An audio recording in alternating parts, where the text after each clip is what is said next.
okay naman siya, and then sobrang happy ako, and nagulat talaga ako na napaghiwalay nila si Juliana at si Kim Chu. True. Yung parang sabi nila, Kim, mahal na mahal kita, pero galit agad ako kay Juliana. Yung parang, oh, thank you so Yung much. gift nga ng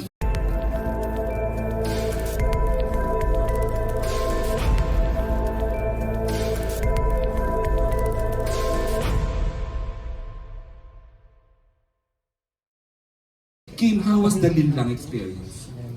Una, Natatawa ako. bakit ka natatawa? Ang daming memes. Yung una nating pagkikita with the press, sabi ko sa kanila, sabi nila, anong fear mo? Sabi ko, fear ko, hindi siya supportahan ng mga tao. Yun talaga yung kinakatakot ko. Kasi first time ko gumawa ng black role or gray role na hindi dark role na hindi naman usually ko ginagawa talaga ever. And first time akong nagsumugal. Sabi ko, sige, try ko. Kasi ilang taon na rin naman ako kung ano man ang maging resulta. Pero, syempre, gusto ko resulta maging maganda. And ayun, nagdasal naman ako sa lahat ng mga santo. Okay naman siya. And then, sobrang happy ako. And nagulat talaga ako na napaghiwalay nila si Juliana at si Kim Chu. True. Yung parang sabi nila, Kim, mahal na mahal kita, pero galit agad ako kay Juliana. Yung parang, oh, thank you so much. Yung gift nga ng fans sa'yo, Dear Juliana. May mga gifts sa akin na... Tsaka yung comment box ko sa Instagram, naging na siya, group chat ng mga Juliana haters. Correct. Na kahit nasa lang ako, nag-roller coaster, huy, wag ka mag-roller coaster kasi buntis ka. Yung malalaglag yung bata. Huy, pasyal ka ng pasyal dyan sa ibang bansa, si Victor, si Abby, napapabayaan. Yung mga, totoo na to. Oh. Iniwan na naman kay Victor si Abby. Yes, oo. Kasama na naman si Alex. Yung parang nakakatuwa na gano'n yung nila, experience nila sa show. Kasi yung Alex, lagi na lang sumusulpot. Oo. Ang Kung galing. saan-saan. Sige, sa'yo na Ikaw ba, Galing ka sa abroad. namasyal ka eh, oo, wala bang muntik kang Immersed ba sila sa Linlang? Oo, nagulat ako. Nung nag-show ako, meet and greet, sabi na, Juliana! May ibang kinurot ako, ganyan. Yung parang, Maraming galit sa'yo. Juliana na. Minsan nagugulat naman ako sa airport, yung mga nagbubuhat ng bag. Ma'am, may ibang babae na po ba si Victor? Kasi kinakawawa niyo na siya. Huh? Nagbubuhat ng maleta. So parang affected sila everywhere, kahit saan sila. So sobrang happy naman. Hindi ka natatakot ba? Baka isang araw may manabunod sa'yo o sumampal, gayahin si Maria, Inay? o na sampalin ka. Baka hindi malayo kasi nagsimula na sa regalo eh.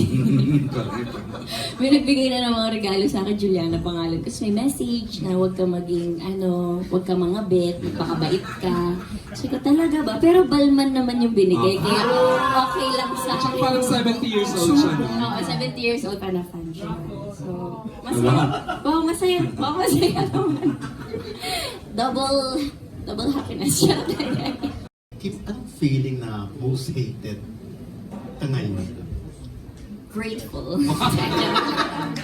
Ano yung pakiramdam pag nababasa mo yung mga comments na yun, tapos talagang ganun yung reaction nila. Yun nga, na-coin talaga yung term na yun.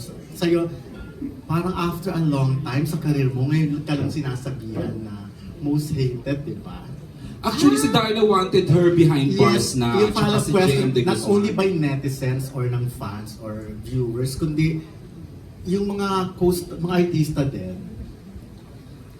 Ito yung masabi kong hate that I love. Okay. Yung hate messages that I love. Kasi syempre, sa career ko, sa social media platform, hindi naman malabo na nababash ka eh. Lalo na nung 2020, yung... Uy, sandali lang, umalis na ako ng Pilipinas. May ganun? Yun, ayaw ko talaga yun. Ngayon, pwede na ako lumabas. So, ngayon, ito na yung pinaka-gusto ko. Ba't ka to? Ako lang. Ang ganun siya. Sandali. Hindi, ngayon, happy. Hindi, pero masaya talaga ako dito sa hate, kind of hate natatanggap ko. Nagpapasalamat ako sa mga director ko dahil pinapaulit nila sa akin kapag kumikimchu levels. Yung ano ko, uy, kimchu yan, ulitin natin. So, ang tiyaga-tiyaga nila sa akin para maging si Juliana ako. Kaya, malaki din yung pasasalamat ko sa writers, sa creatives, sa director namin, sa lahat ng bumubuo actually ng Linlang. Kasi ito yung hate na nagustuhan ko. Keep them coming. I love it.